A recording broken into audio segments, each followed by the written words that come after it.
Hello দর্শক, আসসালামু আলাইকুম। Welcome back to my channel. চলে এলাম আরেকটা নতুন রেসিপি নিয়ে। আমার আজকের রেসিপি হচ্ছে তেল ছাড়া বেগুন ভাজা। অনেকে বেগুন ভাজা খেতে খুব পছন্দ করেন, কিন্তু তেল দেওয়ার কারণে খেতে পারেন না। তাদের জন্যই আমার আজকের রেসিপি। আশা করছি আমার আজকের এই বেগুন ভাজার রেসিপিটি আপনাদের সবার কাছে ভালো লাগবে। তেল ছাড়া বেগুন ভাজি করার জন্য আমি এখানে একটা বেগুন নিয়েছি। তো বেগুনের প্রথমে মাথাটা একটু ফেলে দিচ্ছি। তো বেগুনগুলোকে আমি টুকরো টুকরো করে নিচ্ছি।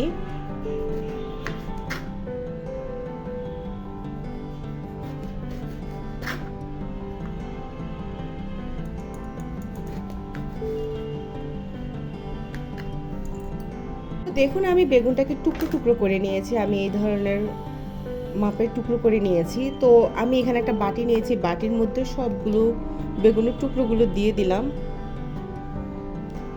দিয়ে এখানে আমি 1 চামচের মতো লবণ দিয়ে দিব আর কিছু পানি দিয়ে দিব। তো দেখুন, এরপরে আমি পানি দিয়ে দিচ্ছি।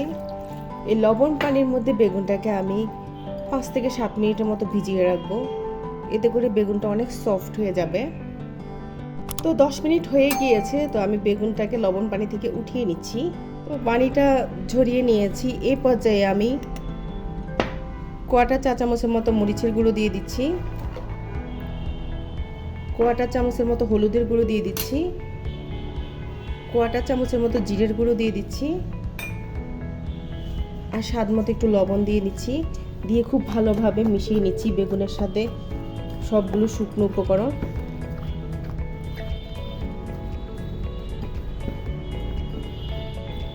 বেগুনের গায়ে যেন খুব ভালোভাবে লেগে যায়।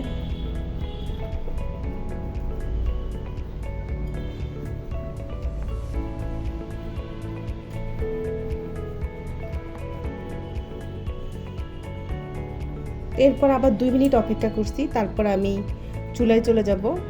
তো 2 মিনিট হয়ে গিয়েছে। তো চুলায় একটা প্যান বসিয়ে আমি সামান্য ফিউ ড্রপস মানে 1-2-3 ফোঁটার মতো আমি সরিষার তেল দিয়ে দিব। জাস্ট প্যানটাকে একটু ব্রাশ করার মতো। আবার টিস্যু দিয়ে সেটা মুছেও দিব। দেখুন, তেলটা প্রায় নিয়েই নিলাম।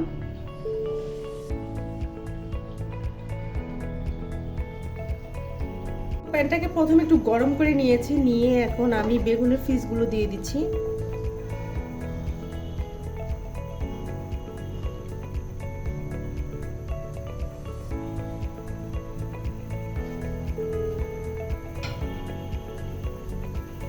তো সবগুলো বেগুন দিয়ে দিয়েছি। এখন আমি ঢাকনা দিয়ে দিব। প্রথমে আমি প্যানটা গরম করে নিয়েছি হাইটে। এখন চুলার আঁচটা মিডিয়াম থেকে একটু কমিয়ে দিব। কমিয়ে বেগুনের এক সাইড হইলে আমি উল্টে দিব। তো 4-5 মিনিট পরে আমি এখন ঢাকনাটা তুলে নিচ্ছি। তো আমি এখন বেগুনের পিসগুলোকে উল্টে দিব। দেখুন, এক সাইড হয়ে গিয়েছে।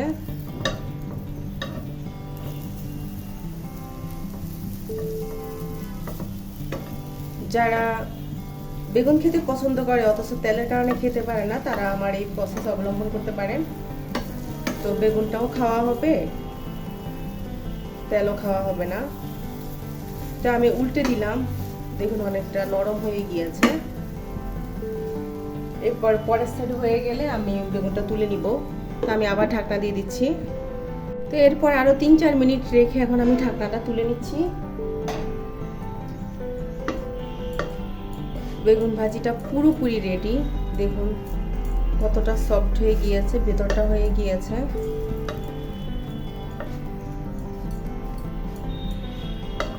খুব সুন্দর একটা কালারও এসেছে।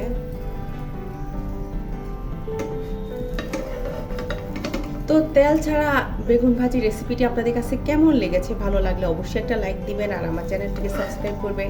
আজ তাহলে এই পর্যন্ত। সবাই ভালো থাকবেন। আল্লাহ হাফেজ।